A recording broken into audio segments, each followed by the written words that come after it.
बहुत ही कठिन इस वक्त वो पूरा इलाका बना हुआ है और उसी कठिन इलाके से हमारे दो सहयोगी कादम्बिनी शर्मा और उमाशंकर सिंह लौटे हैं।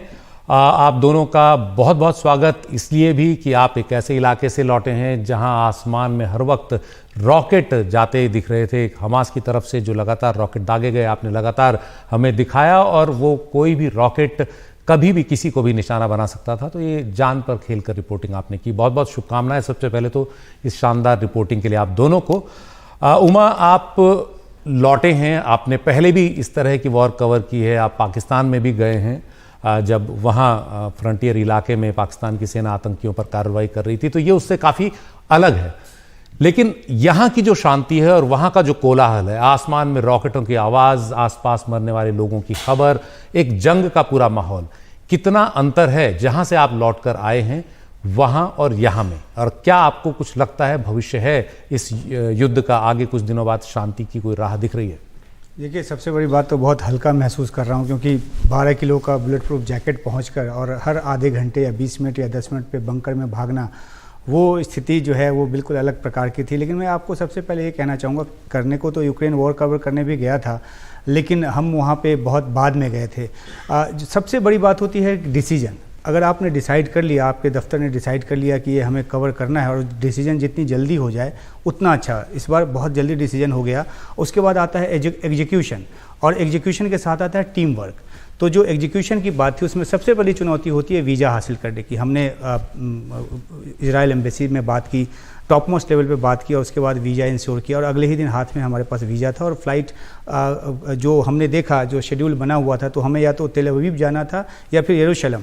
तो मैंने एक दोस्त को फ़ोन किया और उससे पूछा कि यार ये आप बताइए कि तेल अवीव का कौन सा हिस्सा है जहाँ पे हम होटल लें और हमें वहाँ पे जो डिस्ट्रक्शन हुआ है वो देखने को मिले। तो उन्होंने कहा हमसे कि आप तेल अवीव क्यों जा रहे हो, आप एस्केलॉन जाएं। तो उसके बाद मैंने, कादम्बिनी ने सलाह की और हमने फिर पी कंट्रोल, जो हमारा प्रोडक्शन कंट्रोल है, देवज्योति को बताया और देवज्योति ने बिल्कुल एक सटीक ऐसा होटल बुक कर दिया जहां, जो कि 1.5 घंटे की दूरी पर था। और जब हम वहां से उतरे एयरपोर्ट पे, बेन गुरियन एयरपोर्ट पे, और जब हमने टैक्सी ली तो उसके बाद से ही जो चुनौती का सिलसिला वो शुरू हो गया। हमें पहले तो वहाँ पे ये बताया गया कि अगर रॉकेट, एक सायरन की आवाज़ आती है तो कैसे सड़क पे गाड़ी से उतरकर ज़मीन पे लेटकर और फिर अपने आप को एहतियात बरतना है, अपने आप को अपनी जान बचानी है। तो होते होते होते हम लोग 2:45 ढाई या 3 बजे रात को उस होटल पहुँचे एस्केलॉन में, और उसी समय एक रॉकेट अटैक हो गया जो कि हमारे मोबाइल में आया। और वहाँ से जो एक चुनौती की स्थिति जो वहाँ से समझ में आ गई कि अब यहाँ पे कैसे दिन निकालना है, तो उसके बाद उस तरह से हम लोग चौकस रहने लगे। और उसके बाद जो है, जो कुछ भी होता गया, हमारे होटल पे अटैक भी हो गया, वो भी हमने देखा। और क्योंकि हम एक रिपोर्टर हैं, जो कुछ वहाँ दिख रहा था, जो हमारे साथ हो रहा था, वो दिखाना हमारा कर्तव्य है, हम दिखा रहे थे वही। तो वॉर कवर करने के साथ साथ हमारे सामने जो जो चुनौतियाँ आ रही थी वो हम दिखा रहे थे। लेकिन अब यहाँ लौटकर कुछ शांति इस बात की लग रही है कि जो हर 10 मिनट पे 15 मिनट, खासतौर पे एस्केलॉन में, तेल अवीव लौटने के बाद थोड़ा सा ठीक लगा कि अब माहौल यहाँ थोड़ा ठीक है। तो वो अब जो है वो थोड़ी एक राहत लग रही है कि हाँ, उस सिचुएशन से हम निकल कर आए। जी कादम्बिनी, बड़ी ही गंभीर स्थिति थी। आप अब एक सुरक्षित जगह पर हैं, लेकिन वो पूरा इलाका तो बहुत ही ज़्यादा एक तरह से युद्ध से ग्रस्त है और लोगों को नहीं पता कि किसकी जान कब चली जाए, जिस तरह से दोनों तरफ से हमले हो रहे हैं। आप ज़ेड्रॉट भी गए, आप एस्केलॉन भी गए, तेल अवीव भी बाद में गए और कुछ इलाकों में और घूमे। क्या आपको लगता है कि ये संघर्ष जो है इसका कोई नतीजा निकलेगा या अभी ये कई दिन चलेगा? वहाँ के लोगों को राहत मिल पाएगी, गाज़ा के भी और इजराइल के भी? देखिए, सबसे पहले तो सुशील आपको बताऊं कि ये जो लड़ाई चल रही है और बाकी लड़ाइयों में एक फंडामेंटल डिफरेंस है। यहाँ पर दो सेनाएं आमने सामने नहीं खड़ी हैं जैसे कि आमतौर पर होता है। और हम जब गए, हम कुछ ही घंटों के बाद हम वहाँ पहुँच गए थे। हम 7 को जैसे अटैक हुआ था तो 8 को ही हम वहाँ पहुँच गए थे। तो उस समय स्थिति ये थी कि हम बिल्कुल जो दक्षिण का शहर है, 10 किलोमीटर था वहाँ से एस्केलॉन, हम वहाँ पहुँचे थे। और हमें रात भर जो एयर स्ट्राइक्स होती थी उसकी आवाज़ सुनाई देती थी और शीशे जो हैं वो हिल जाते थे। रॉकेट्स जो हैं वो धीरे धीरे, हमने ये समझा हर 15 मिनट 20 मिनट में बंकर में भागने पर हमने ये समझा कि कैसे, क्योंकि ये बहुत करीब है तो रॉकेट को वहाँ तक पहुँचने में करीब 20 सेकंड का वक्त लगता है जब गाज़ा से फायर होता है। तो हम उस तेज़ी से हम जल्दी जल्दी भागकर नीचे जाते थे जहाँ पर शेल्टर था। अब आपको बताऊं कि एक शायद ये बहुत मतलब आम तौर पर लोगों को शायद पता नहीं होगी, और अच्छा है कि पता नहीं हो, ऐसी स्थिति किसी देश में ना आए, कि बुलेट प्रूफ जो है, जैसा उमा ने भी बताया, काफ़ी भारी होता है, 12-13 kg का होता है। तो जब पहले 2 दिन मैंने पहना तो बहुत अजीब सा लगता था और चलने में दिक्कत होती थी।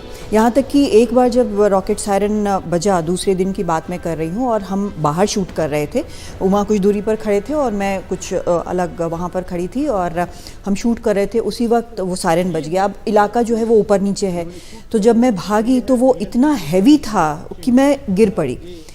उस समय बहुत चोट लगी, लेकिन दिमाग में था कि अगर रॉकेट गिर गया तो फिर तो मुश्किल है। तो लेकिन इन 10-12 दिनों में जो हम वहाँ पर रहे, मैं आपको बताऊं कि मुझे बुलेट प्रूफ पहनकर भागने की आदत हो गई। ये अब मैंने प्रैक्टिस कर लिया है, वो सेंटर ऑफ ग्रेविटी हिलता नहीं है। लेकिन जो मैंने कहा कि डिफरेंस है काफ़ी, जिस तरह की लड़ाई है, वहाँ आपके सामने बिल्कुल कोई नहीं खड़ा है, बल्कि वो छुपकर लोगों के पीछे छुपकर आपके ऊपर रॉकेट दागे जा रहे हैं। ये रॉकेट कहीं ऐसा भी नहीं है कि किसी विशेष मतलब मिलिट्री ठिकानों पर दागे जा रहे हैं, वो हर जगह गिर रहे हैं। वो बस एक बैरेज चलता है, थोक भाव में दाग दिए जाते हैं, और कहीं भी गिर जाए, किसी भी गिर जाए, उसको एक, अगर कोई किसी के साथ कुछ हो जाता है तो उसको एक विक्ट्री माना जाता है। तो ये जो एक स्थिति है वो बहुत ही डेंजरस स्थिति है। अब एयर स्ट्राइक जब चल रहे हैं, वहाँ भी हम लगातार कोलैटरल डैमेज जो है वो देख रहे हैं। इतने सारे गाजा में कहते हैं कि कम से कम 50% जो बच्चे हैं, और जो एक बात होती है, कही जाती है कि भाई लोगों ने खुद चुनी है सरकार, ऐसा नहीं है। 2006 में चुनाव हुए थे वहाँ पर, जब हमास ये बोलकर आया था कि हम रिफॉर्म करेंगे। उसके बाद तो जब बच्चे हैं तो उन्होंने तो वोट ही नहीं दिया ना इतने सालों में, तो कौन सी सरकार चुनी उन्होंने? तो वो भी कोलैटरल डैमेज है। तो ऐसे में अब एक ऐसी स्थिति बनी है जिसको हम कह सकते हैं कि ये इम्पॉसिबल सिचुएशन है सबके लिए। नेतन्याहू पीछे नहीं हट सकते, क्योंकि उनको अपने होस्टेजेस की फिक्र है। अपना भी उनको रुतबा दिखाना है कि हम इस प्लैंक पर आए थे, सत्ता बनाई थी। उधर हमास है, उसको सब कुछ कब्जा करने की होड़ लगी है। एक तरफ ईरान है, उसको लगता है कि हम कैसे इस पे स्कोर कर लें, वो सपोर्ट कर रहा है मिलिटेंट ग्रुप्स का। दूसरी तरफ अमेरिका है, उसके लिए इजराइल जो है उस क्षेत्र में एक डेटरेंट है। तो ये सब कुछ मिलके एक ऐसा कॉकटेल बना है कि बहुत ही मुश्किल स्थिति नजर आ रही है जी। और जिस तरह की स्थितियों में आपने रिपोर्टिंग की है आप दोनों ने, वो बहुत कठिन परिस्थितियां होती हैं और उसमें अक्सर भटकने के भी चांस होते हैं, लेकिन आपने बड़े ही संतुलन के साथ, समझदारी के साथ खबरें दिखाई। इजराइल में होने के बावजूद, इजराइल से आपको वीज़ा मिला, लेकिन आपने गाज़ा की जो मानवीय त्रासदी है उसको भी अपनी खबरों में पूरी तरह से रिफ्लेक्ट किया। ये बहुत ही तारीफ़ की बात है किसी भी पत्रकार के लिए, जो आप लोगों ने करके वहाँ दिखाया है, और बहुत ही संतुलित, क्योंकि इस वक्त पत्रकारिता चाहिए, तो उसके लिए भी आपको शुभकामनाएं। ये मैं पूछना चाहूँगा कि इस पूरे दौर में क्या आपको लगा किसी दिन आप पर भी संकट आ सकता है? वहाँ ऐसे कितने वाक़ये हुए, कब कब ऐसा लगा? क्योंकि निश्चित ही लगा होगा, जिस तरह हम यहाँ तस्वीरें देख रहे थे, ऊपर आसमान में रॉकेट बरस रहे थे। जी देखिए, रॉकेट तो लगातार वहाँ चल रहा था। जब भी रॉकेट की सायरन की आवाज़ आती थी, रॉकेट को शूट करने में बाहर भागता था। ये रोकती भी थी, 2-3 मौके पे इन्होंने रोका, लेकिन मुझे लगा कि जब ये करने आए हैं तो इसको करना पड़ेगा। एनीवेज, एक जब हमारे होटल पे अटैक हो गया तो उसके बाद लगा कि अब हमने ये बहुत कर लिया, अब रॉकेट को शूट करने बाहर कम से कम नहीं जाएंगे। लेकिन जो सबसे ज़्यादा डर मुझे लगा, और शायद कादम्बनी को भी, क्योंकि वो भी उसी गाड़ी में थी जिसमें हम जा रहे थे, और गाज़ा पट्टी के पास का जो इजराइल का जो हाईवे है, उस पर अचानक से हमारे ड्राइवर ने गाड़ी की स्पीड बहुत तेज़ कर दी, और वो कहाँ खोया हुआ था पता नहीं। बाद में उसने बताया कि शायद वो मोबाइल पे कुछ देख रहा था, कोई इन्फॉर्मेशन या कुछ क्लिप देख रहा था। सामने मैंने देखा कि 2 राइफल हमारी तरफ तनी हुई, ट्रिगर पे उंगली, और मैं सोच रहा हूँ कि ये क्या हो रहा है, ये ड्राइवर क्यों नहीं देख रहा, क्यों भगाया जा रहा है। मुझे लगता है कि 2 सेकंड या 1 सेकंड की और कमी होती, वो फायर कर देने वाले थे, और हम लोग की जान जो है वो शायद चली जाती, क्योंकि 2 लोगों ने बिल्कुल पिन पॉइंटेड तरीके से ऐसे, क्योंकि उन्होंने देखा कि ओवर स्पीडिंग है ये कार, पता नहीं क्या, क्योंकि उस समय तक शहर में बहुत सारे जो हमास के आतंकवादियों के मौजूद होने की बार बार खबर आ रही थी, क्योंकि इलाका तो इन्होंने बहुत क्लियर कर लिया, लेकिन कहीं पे कोई ताक में बैठा है, कहीं पे वो जाके अटैक करे।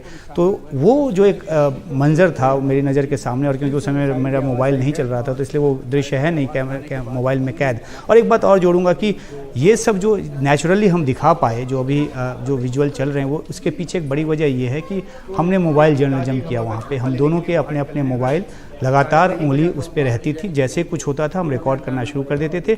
अमूमन जो ट्रेडिशनल तरीका है कैमरा पर्सन के साथ, उसका अपना एक वैल्यू है, उसकी वैल्यू को कोई कम करके नहीं आंक सकता। लेकिन उसमें कोऑर्डिनेशन का दिक्कत ये होता है कि जब तक वो कैमरा ऑन होगा और जब तक आप शॉट के लिए जाएंगे तब तक बहुत सारी चीज़ें निकल गई होती है। तो फ्रैक्शन ऑफ सेकंड में आपका मोबाइल आपके हाथ में, आपने उसका बटन दबाया, आपने खुद को रिकॉर्ड किया, आपने स्टोरी रिकॉर्ड की, आपने रॉकेट रिकॉर्ड किया। तो एक बहुत बड़ी ताकत जो है वो हमारा मोबाइल फ़ोन जो है, और उसी के ज़रिए हम दोनों ने मिलकर जितनी भी तरह की रिपोर्ट है मोबाइल फ़ोन के ज़रिए की। आप दोनों का बहुत बहुत धन्यवाद। आपने जो पिछले कुछ दिनों में अपनी सेहत बनाई वो काम आ गई यहाँ पर इजराइल में। उमा शंकर ने बहुत शानदार तरीके से पिछले कुछ समय में अपने आप को तैयार किया था और उन्हें नहीं पता था कि यहाँ पर ये सब काम आएगा। और कादम्बिनी, आपने भी एक बहुत शानदार काम किया और सब ने आपकी इस रिपोर्टिंग को सराहा है, इजराइल से और उन तमाम इलाकों से जो गाज़ा से लगे हुए हैं और युद्ध में इस वक्त घिरे हुए हैं। आप दोनों का बहुत बहुत धन्यवाद।